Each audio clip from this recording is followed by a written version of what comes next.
Welcome back. Time now for the News 4 Desk Check, where we chat with assignment manager Russ Barbera every morning to find out what we're working on. Hey, Russ, how's it going? Good, thank you. Hi, everybody.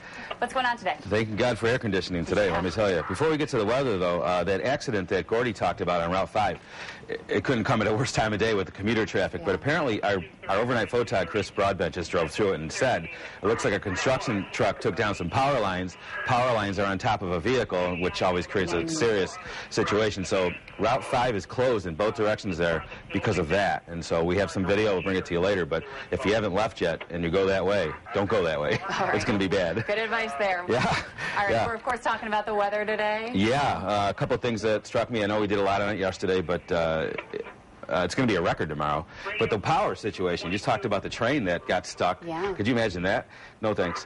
And when I check with the power companies to see how they're going to hold up, it shouldn't be as bad here as it is down there in New York City, Boston area. But they're talking about a record here tomorrow, so we'll be looking at that. Yeah, I know a couple people were without power yesterday. If there are more power outages, log on to WIVB.com if you can. Maybe on your mobile device you can log on, and you'll be able to see that there are power outages right out up here on the home page.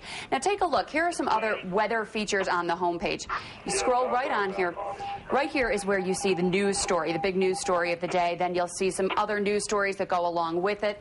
Then over here, this is where you see the weather alerts. This is the big one right here that says the air quality alert that went into effect just before midnight yesterday goes to 6 p.m. today.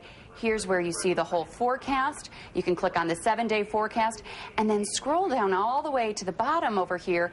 And this is where you can download the iPulse widget so that you can get the news and the weather right on your desktop. You can also get the iPhone app so that you can have the weather on your mobile device right there. So a lot of features right here on days like this where you want to know what the weather is going to be like. Log on to WIVB.com. We're keeping you connected to everything you need to know. Good. Yep. What else, Ross? Good thing. Our viewers in East Aurora are going to be interested in this. The Roycroft campus down there, a very famous historic place, they're going to have an archaeological dig starting today. And that's kind of interesting. I'm wondering what they're looking for, what they think is down there, and why they're choosing to dig up. It looks like the parking lot, and it's going to be closed there from July 6th to July 14th, at least a portion of the parking lot. The Roycroft is not closed. Don't not go there if you're planning on it. But we're going to take a trip down to East Aurora today to check that out. It's so fun. It's so fascinating. Yesterday we had a story about some guy in a different part of the country digging up what they believe are mastodon fossils. It's really cool, so it'll be really interesting to follow. Yeah. Got a lot more that we weren't able to talk about today, so be sure to log on to WIVB.com to see those stories. News 4